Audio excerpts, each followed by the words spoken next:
Hi, I'm Mark, this is Mark's Tech Vlogs on YouTube, and today I'm going to bring you guys a review of the Aqara FP2 Presence Sensor.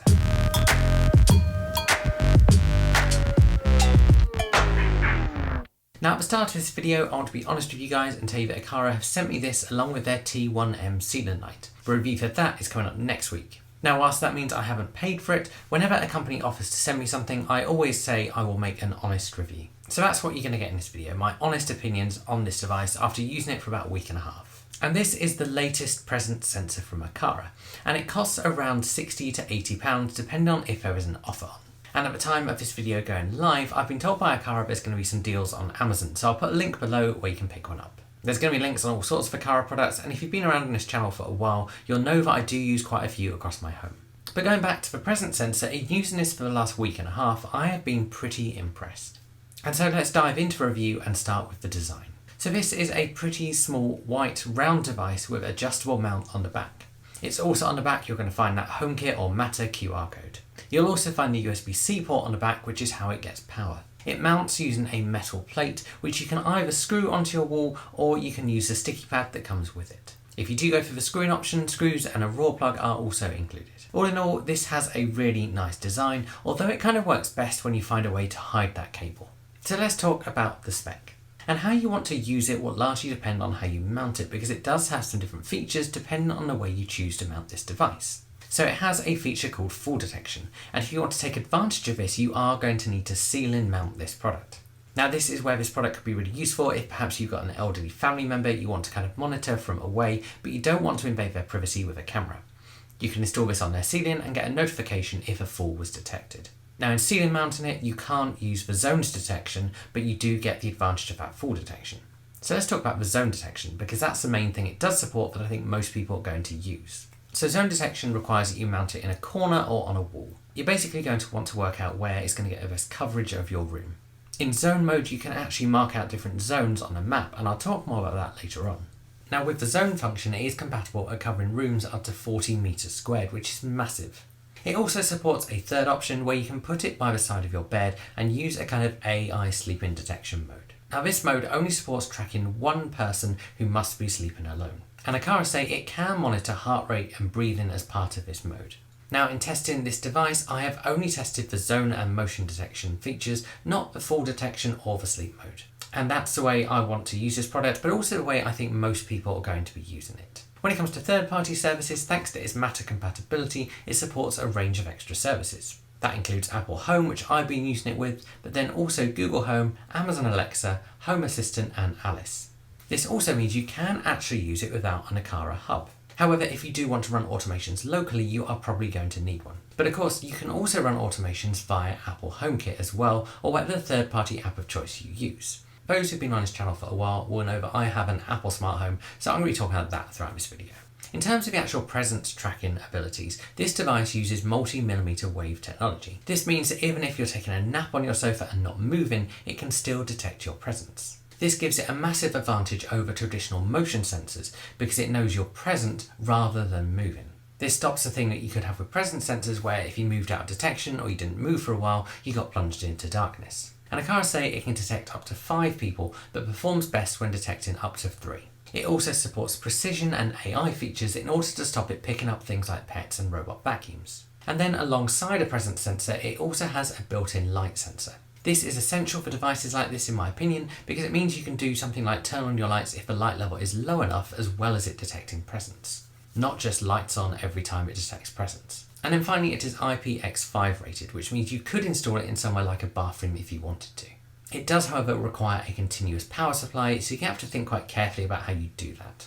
So let's talk about what you get in the box and setup. So in the box, you get the device itself, you get a USB-C to USB-A cable, a sticky pad, a magnetic mount, a screw, a raw plug, and the instructions. To set this up, you need to find a suitable mounting space. Now I went for the centre of my room, reasonably high up but slightly angled initially so I could get the best coverage. I then had to move it because I had mounted it a little bit too high for it to be as accurate as it should be. So realistically, you're going to want to make sure this is between 1.4 and 1.8 metres off of your ground. That means the final mounting position for it is about at the 1.8 metre level, but actually completely flat against the wall. Because it does require a constant power supply, you're going to need to have it near a power supply, and you might want to think about how you can seal that cable as well. I went for a bit of cable trunking, which I then painted to match the walls of my house. It would be nice to see a battery powered option, but I expect because of the amount of sensors inside, it would drain a battery very, very quickly. So once you've powered it up, you head into the Aqara app and hit the plus button. You then find the device. The app will then talk you through pairing it, and if you haven't already mounted it, it will talk you through that at that point as well. This setup process also talks you through adding it to Apple Home. Now, if you have issues pairing it, you might want to switch your router temporarily into 2.4 GHz mode. I also found the Apple HomeKit integration, which is part of my 𝐸RO router, caused some issues as well, so I had to switch it off when I was pairing this device. Once it's set up, you can switch that 5 GHz back on, but also the 𝐸RO HomeKit integration, and it works fine. Once you've got it set up, you'll then see yourself on a little grid, and it will talk you through a setup process, which includes walking to far ends and sides of your room. This helps it know the size of the area it needs to cover and show you a more accurate map. You'll then get out the room and switch it into a learning mode where it will learn that space. You want to make sure any pets are out of the way at this point as well, and that nothing is moving. It's also at this stage you can also set up individual zones across your room. This is useful for larger rooms, or also perhaps areas where you want to trigger certain things. For example, I've got a zone set up where my dining table is that is set up to trigger the dining room light when someone is in that area. Because I have a live-in dining area, I don't want that light on all the time, just when we're at the dining table. If you want to, when you're setting up zones, you can dive into them even more and even add pieces of virtual furniture onto the map, although they make no difference to the actual functionality. And this leads us to talk a bit more about using it, because once you've got those zones set up and it's all mapped, the precision at which it tracks people across the room is incredible. And you can see the people moving across the room in real time in the app. The other thing you can do with those zones is sync them into the Apple Home app. This means it exposes more than just a single occupancy sensor, but one for every zone that you've set up. And this leads nicely to talk about using automations, because you're going to want to set some up at the same time as you're configuring this device. And there's two ways you can set these up. You can do these via the Aqara app or via your Matter app of choice, so for me that's Apple's Home app. And the way you do it is going to depend on which devices you want to control. So firstly, let's talk about the Aqara app. So in the Aqara app, you can set automations based on a variety of statuses from the device. That includes presence, absence, presence for, absence for, someone approaching, someone going away, someone entering, someone leaving, presence and absence for zones, and then people leaving or arriving in particular directions, so left to right or right to left. You can also set up ones for light levels. That can be above or below a certain luminance. You can even combine these, so maybe you only want to trigger it if the light level is above a certain level and there's presence. And of course in the Aqara app, the things that can be triggered are limited to the things in your Aqara app. So that's going to be whatever Aqara products you've got, or maybe whichever Zigbee products you've also added, or if you've got something like the Aqara M3 hub where you can also add your Philips Hue lights, you might also want to control those. This is great for me because with a combination of the Aqara T1M light and a load of Hue lights, I can control any light I like via the Aqara app. If you want to know more about the M3 hub, I am going to be doing a full review about it on this channel soon. And setting up automations in the Aqara app, which allows you to group multiple conditions together, probably makes this the easiest way to set up automations for this device if you use Aqara products or other third-party products you have in the Aqara app. It's also really easy in the Aqara app to do lack of presence for an amount of minutes as well. This means lights just don't go on and off automatically, but there's a bit of a timeout. This means if you go off to the kitchen to make a drink quickly, you don't have to come back into darkness. And of course you could also tie into some of the infrared relay features that come with Aqara's products like their G3 camera. So if you leave the room, maybe you want to pause the TV automatically based on your presence. But if you've got products that don't exist in the Aqara app, you can still control them with your Matter app of choice. So let's talk about setting those automations up in something like Apple Home. And if you want to do something like create an automation for presence or no presence in the Apple Home app, you can just go into the Automations tab and hit plus at the top and choose New Automation.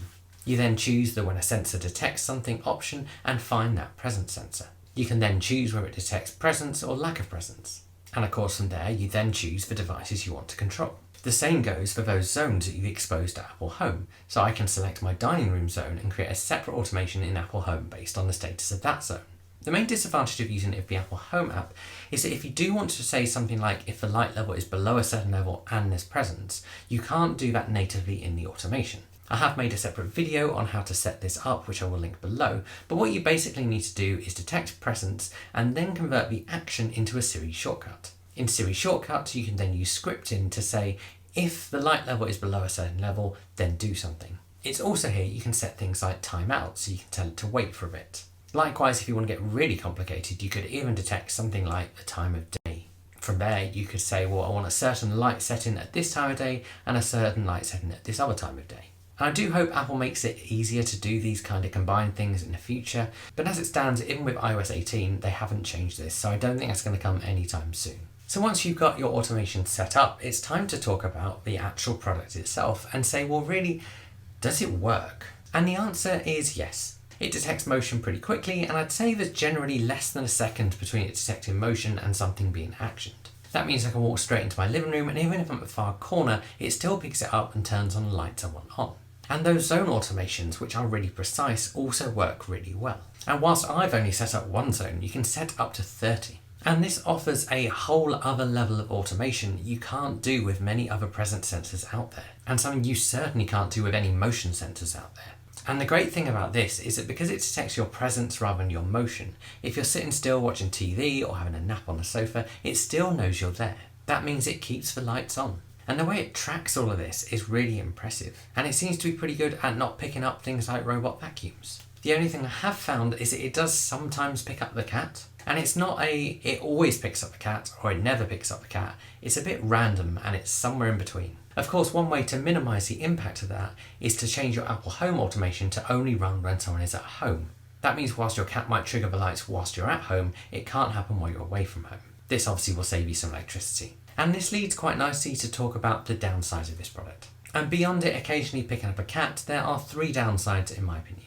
Firstly, you can't take advantage of all of the features at once. If you want to take advantage of fall detection, you have to mount it to the ceiling. If you want to take advantage of zones, you have to mount it to a wall. But you can't have both. Likewise, if you wanted sleep detection, you've got to have it next to your bed, and so the rest of it is no good. The second disadvantage is that it is powered. And I understand why, because it's got to have lots of sensors, but it does mean you've got to think about how you hide that cable. And then thirdly, at the moment, you've got to be an Apple or Aqara user to get the most out of this. And that's because at the moment, it only exposes its presence and light sensors to Apple Home and IFTTT. If you use Alexa or Google, it only exposes the presence sensor and not the light sensor. If you're an Alice user, and I don't really know what Alice is, it only gets the light sensor. But all in all, what's the verdict on the FP2 from Aqara? And whilst this is pricier than some of its competitors, especially something like the new Meros one that has just launched, it is actually packed with features. And it does have some next level tracking going on. And if you watch some of the other reviews out there, you'll see lots of people moving from one part of the room to another part of the room and lights going on and off as soon as they get there. And it does really accurately track all that. It also responds really quickly. If you've got pets, I do think it is just worth being aware that they can trigger it at the moment, but I do think that's going to get better as learning goes on and on. What I'd really like to see added to the Aqara app that I think would be really useful for helping learn this is the option to kind of press a person that's detected on the map and mark them as a pet. It could then look at the kind of signals coming from that zone and go, okay, I need to learn that. All in all, however, this is a great product for automating larger rooms when you want to control multiple devices based on where you are in a room. I love that it exposes those extra zones that you set up to Apple HomeKit, and of course you can set up automations in both the Aqara and Home app. If you've got any questions about this product, do stick them below and I'll answer those for you. I am going to be doing a full review of the T1M Lite, which is coming up next week, so subscribe if you want to see that first. And if you do want to pick one up, I put some links below where you can pick them up on Amazon. That'll go to Amazon in whichever country you're in, and as I said, at the time when this video is going live, there are some special offers going on at the moment as well.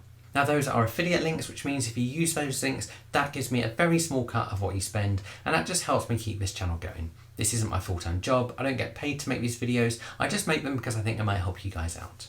If you do use one of those links, thank you very much, I do appreciate every single person who uses them. I'll see you guys again soon.